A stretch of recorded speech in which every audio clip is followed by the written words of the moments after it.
All right, welcome back. Our final test covers these three sections on parametric and polar equations.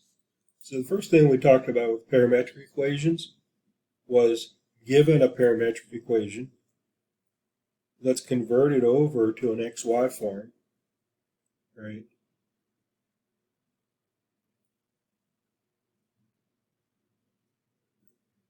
And then we use that to graph it.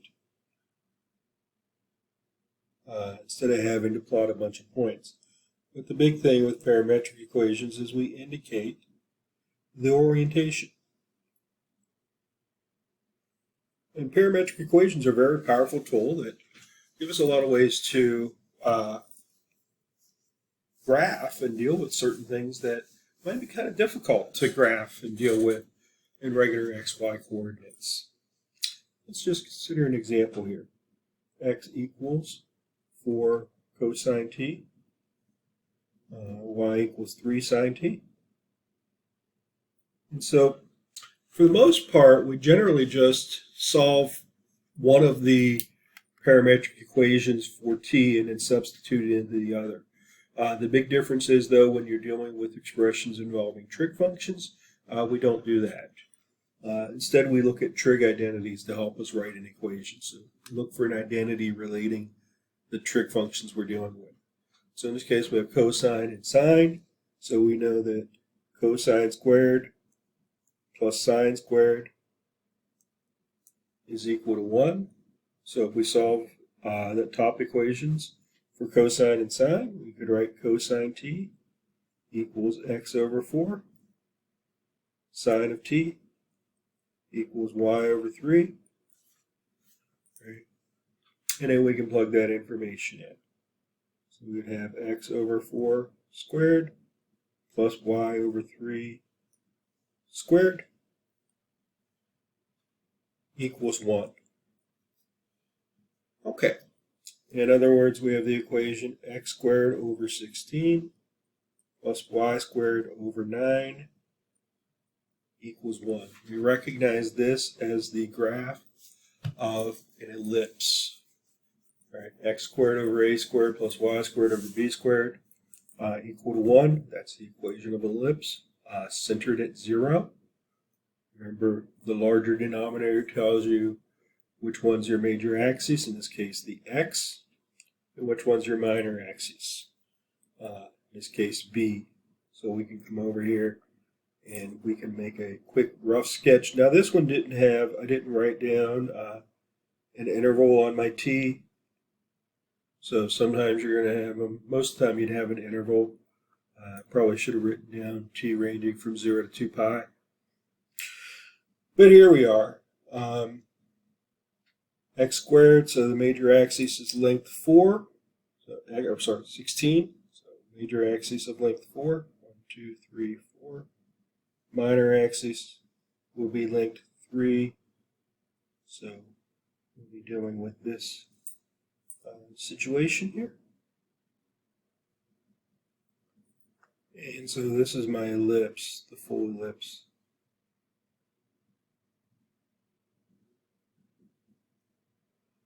Like so. And then which way are we going? X gives me my cosine values. Cosine gives me my x values. Sine gives me my y values. Well, let's just consider here again. This should have said at the beginning that we're dealing on the interval 0 to 2 pi. So if we plug in 0 for cosine, cosine is 1, so x would be 4, sine would be 0, we'd be starting here at 4, 0. And just move over a little bit more. If we plugged in pi over 2, cosine would be 0, sine would be 1, we'd be up here. And a couple more test points show us that this thing is turning in a counterclockwise direction as far as its orientation. So that's going to be one of the graphing some parametric equations and indicating their orientation. Okay. We then moved on to some calculus, with polar coordinates, or not polar coordinates, with parametric coordinates. So we talked about the slope of a parametric curve.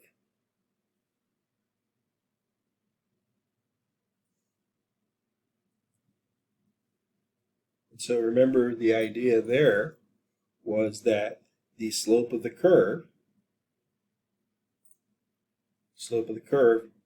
was g prime of t over f prime of t, where x was equal to the f of t function and y was equal to the g of t function. In other words, we just had to do the derivative of the two pieces. And remember that the slope of a parametric curve talks about the physical slope, not considering orientation. Okay, not considering orientation. So, like if we were to go back to this curve and look at the point right here and say, hey, what's the slope of the tangent line? That slope is positive slope. All right, so that's what the answer would be. Whereas if you were moving along the motion of orientation, you'd actually be moving in the negative direction. But again, that's not what this does. This gives us the actual physical instead of taking orientation into consideration. Okay? All right. So let's consider an example. Let's consider an example here. Let's look at the parametric curves defined by x equals cosine t plus t sine of t, and y equals sine t minus t cosine t. Let's say we want to find the slope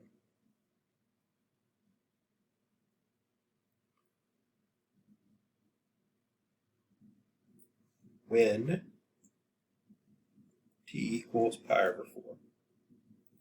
Okay, let's find the slope when t equals pi over 4.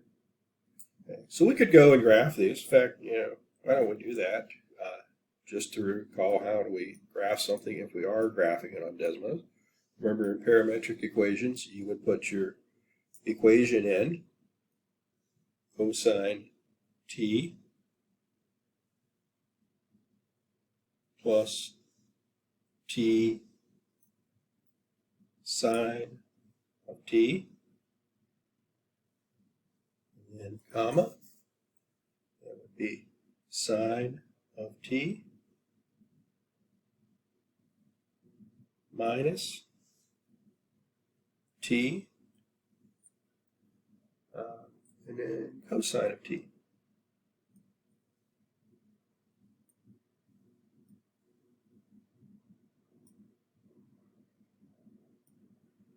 Now again, parametric equations, we have to set some constraints. So I'm going to do, I don't know, since it's trig functions, I'm going to try 2 pi and see what that does. Okay, let's see if we can keep going.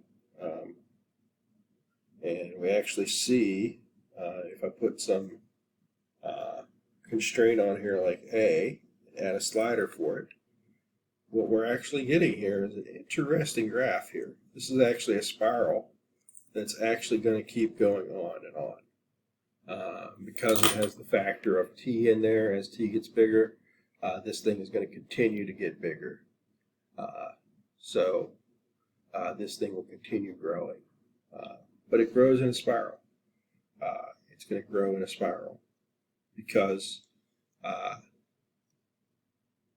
you can see you actually have the constraints here. When sine of t is 0, that's going back to 0. And then on the other one, when cosine of t is 0, that's going back to 0. So you're always coming back across the x and y axes.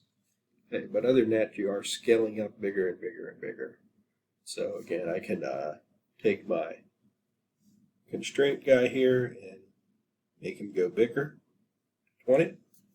So if we let A keep going, this is again just a spiral that just keeps going around and around and around. So that's what we're dealing with here. Pretty cool looking graph. And we want to find the slope at pi over 4. So way back here, early on at pi over 4, which is the slope. So it's about right around here. So let's find the derivative. And this time, because these are so messy, I'm just going to do y prime and x prime, get a result for both, and then put them together. Because they are kind of messy, that way I don't have to write it as one big old fraction. So y prime would be the derivative of sine, which is cosine, minus t times the derivative of cosine, which would be negative sine t, and then plus cosine times the derivative of minus t would just be minus cosine t.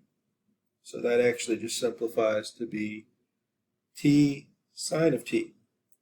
So the derivative of the y coordinate is t sine of t. And then likewise we do x prime. That would be the derivative of cosine, be minus sine of t, plus t times the derivative of sine, be t cosine t, plus sine times the derivative of t, which would be sine of t. So this actually works out to be t cosine t. So the derivative then will be t sine t over t cosine t. In other words, the derivative will just be the tangent of t. And so then we evaluate that derivative at our value of pi over 4. And of course, tangent of pi over 4 is 1. So the slope of the tangent line at that point is 1. Okay, so that was 12.2, or 12.1, sorry, parametric equations. 12.2 is where we brought in our polar coordinates.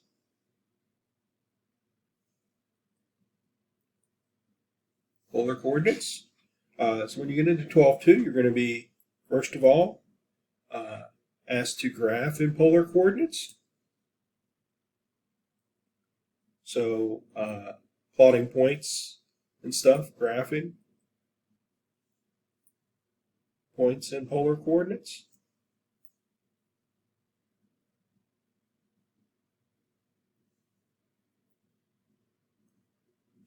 You're going to be asked to convert from either xy or to polar or polar to xy.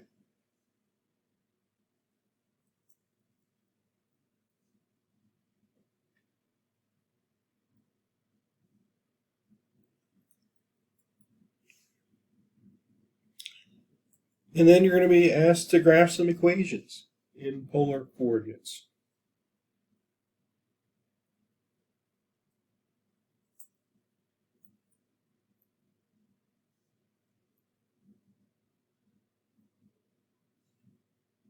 Graphing in polar coordinates.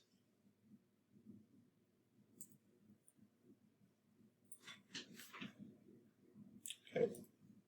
So for example, like r equals 3 sine of 2 theta. Now these will not be super complicated, but these are going to be ones that you are going to be asked to graph without technology, without, you still have your graphing calculator stuff that you're supposed to, but you won't be able to allow for these problems here to use Desmos for this part.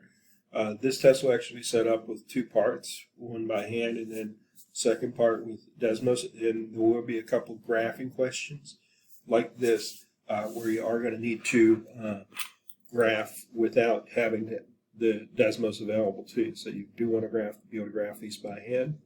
So to graph these, remember, there are a couple ways to do them. You can always just plot a whole bunch of points. That's always an option. What I like to do myself is go to the XY version of the graph, recall some of my facts about XY graphs and how this would look. So I see the 2x in there. The period is always the original period divided by that coefficient. So my period here is going to be pi. Okay. And I know that I have a 3 in front, that's going to be an amplitude of 3. So with those ideas in mind, I can draw a quick, rough XY sketch of the sine of 2x, 3 sine of 2x. So now I'm going to have a high point at 3, a low point at -3.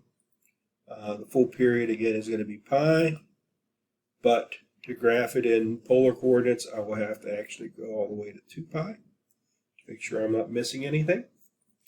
And so what does sine of 2x do? Well, I have our half point here at pi over 2. Quarter those up. And what's sine do? Sine starts at its midpoint, goes to its high point, back to its midpoint, then to its low point, and then back to the midpoint. So the sine graph is going to be looking like this. And then same thing between pi and 2 pi. It's going to hit its halfway points, quarter points. That would be 3 pi over 2. And we continue on. Back to its high point,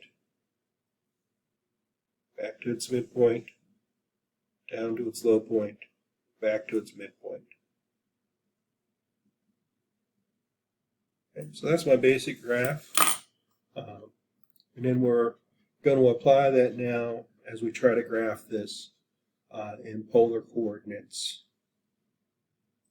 Okay, so now that I have my graph in XY, I'm ready to put this into polar coordinates. Again, it's really important in polar coordinates to know when your graph is crossing from being positive to being negative. So that means in the first quadrant, everything will graph the normal way. And it will be positive, but once we get to the second quadrant, once we pass pi over 2, things are going to change. So I'm just going to come in here and draw a little dashed line here through pi over 2. And once I pass pi, it's back to positive again. So I'm going to draw another little dashed line here across pi, so that I know when I'm drawing stuff in the second quadrant here, it's going to need to be reflected back through. Okay. And then we can set about doing our graph. Now this halfway point is at pi over 4. In fact, that'll be some version of pi over 4 as a reference angle for all of those high points on the graph. And then let's go ahead and set up my graph here. So I have circles of radius 1, 2, and 3. Since I have 8 circles, I'm going to go ahead and use 3 of them that way. Now you can plug in a few extra points if you want. I'm just going to use my feeling for what I know about polar graphs from the graphs I've been doing. And so graph starts out at 0, reaches its high point at pi over 4, which is all the way out at 3. So at pi over 4, I'm all the way out at 3. And then I'm just going to draw the graph. I know that as I'm swinging out from 0, it's going to grow until I reach that point. As I'm coming towards pi over 2, I know it's going to start shrinking, so that I become as I'm kind of approaching that line as I'm getting there. So that would be my first point, my first lobe of my rows. Okay. And now we do the same thing, except it's negative. So instead of happening in the second quadrant, everything's going to be reflected back, and it's going to happen in the fourth quadrant. So at 3 pi over 4, it's -3. So we come back out to here. So again, normally we would be thinking of the graph coming in here, but it's been reflected, so it's actually going to be down here. So coming through, I'm going to swing out to that point, and again, swing back in as we approach 0, which would have been pi, but again, it's now reflected through here. Okay. And now we're back to positive as we get into the third quadrant, and it's going to again reach its high point right midway through, which would happen at 5 pi over 4. So go in here, 5 pi over 4, 3. Again, it's swinging out at that point, coming back, and we're back in at 0. Okay. And then finally, it's in the negative range for this last part here, this negative range for this last part. So That normally would have been in the fourth quadrant, but it's all reflected back. So finally we get to make up our second quadrant issue that wasn't there before. So again, it's coming through, swinging out, hitting, and then coming back through. Now this should all be the same size, but I'm not the most artistic, and I'm not going to grade you on artistic ability as long as you read the rough, proper shape of the graph. So there we are with our rose petal graph by hand. Okay. And then finally, in 12.3, we talked about calculus in polar coordinates. And we talked about doing two things. Now, for these problems, you will be allowed to use the Desmos app. In fact, highly recommend it. So you don't have to go through all the work of graphing the different things by hand. So there were two things that we did with calculus and polar coordinates. Those were derivatives, or slopes of the tangent line, really, in polar coordinates.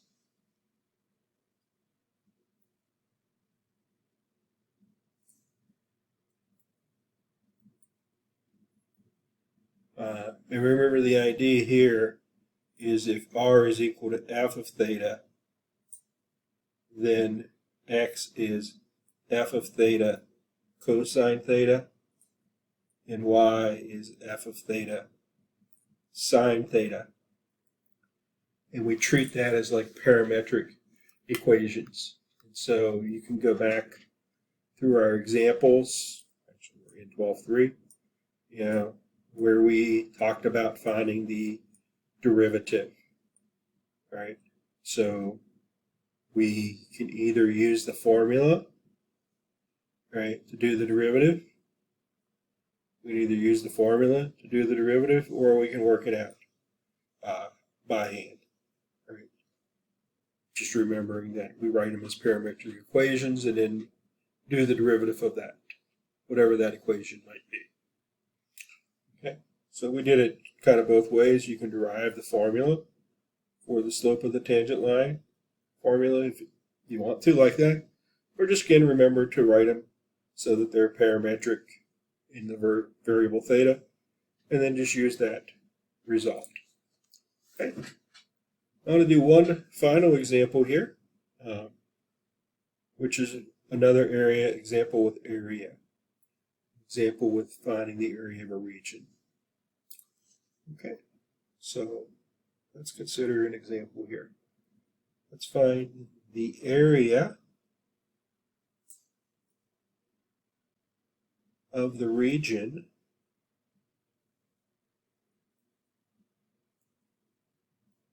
inside the inner loop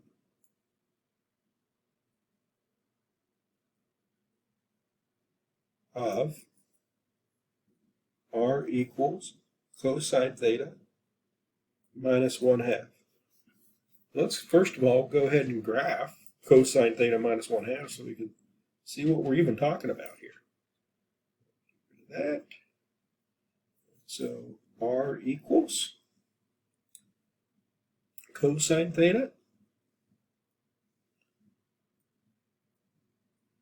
minus 1/2. Okay, so there's our graph, pretty tiny graph. So let's zoom in here and see what we got here. So this is what we're dealing with. So we actually want to find the area inside this little inner loop here. This is what's called a limacon with an inner loop.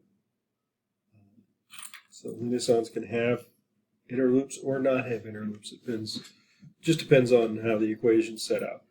So you can see here from Desmos, it tells me it ranges all the way up to 2 pi. So let me first set my parameter a in there.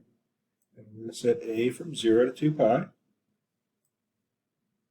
And again, going with my standard pi over 12, which is again equivalent to 15 degrees. So let's just start looking at a as a moves. So at 0, we start out. So we get part of the loop. And now the graph comes out. We're into the fourth quadrant for a bit. come back around.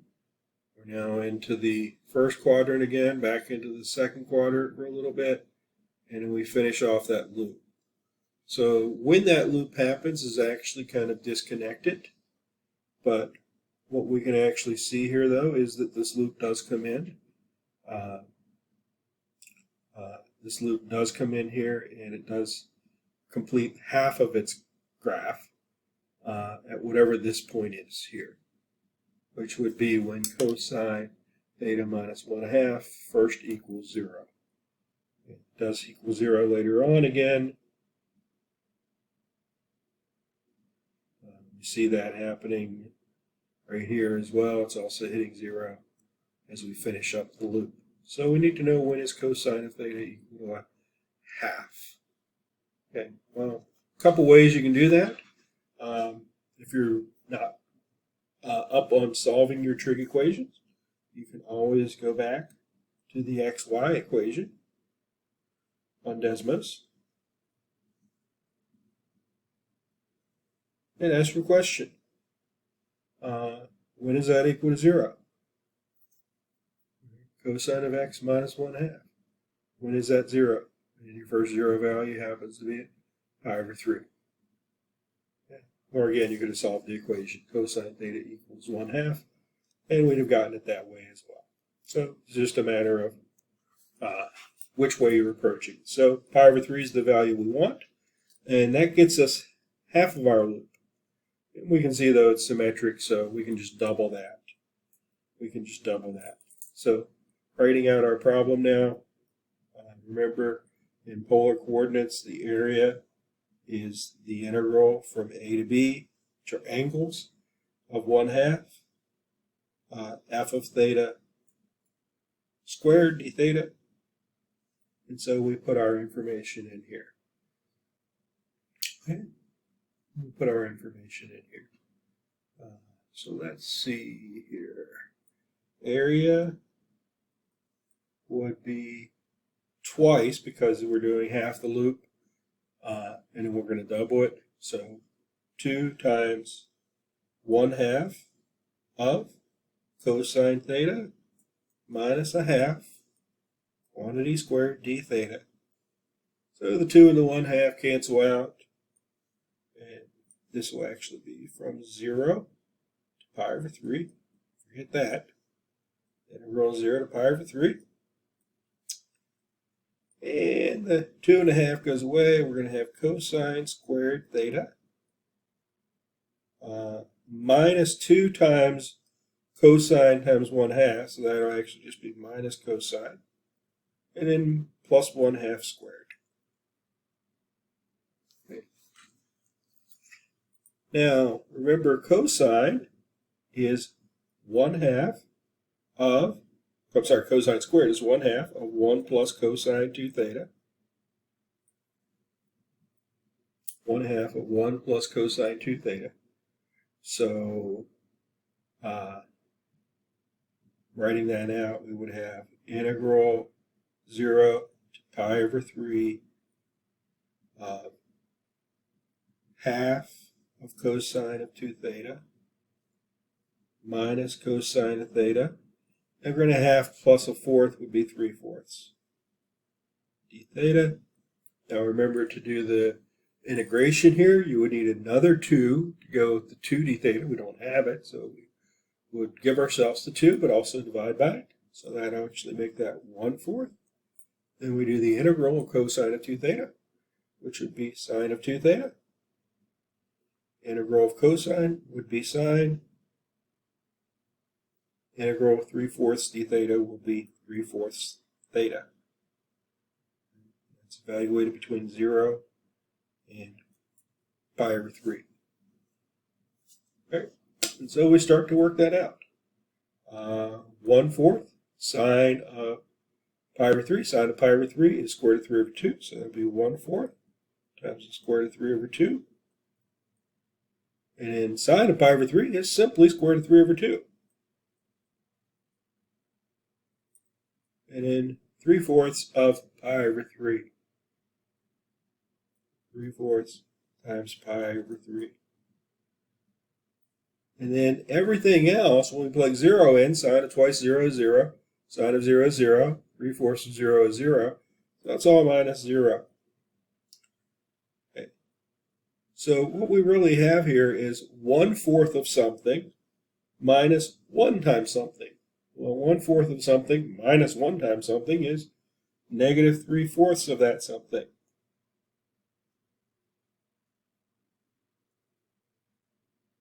And then here, the 3's cancel out. You have plus pi over 4. So in the end, the exact answer here is negative 3 square root of 3 over 8 plus pi over 4. Okay.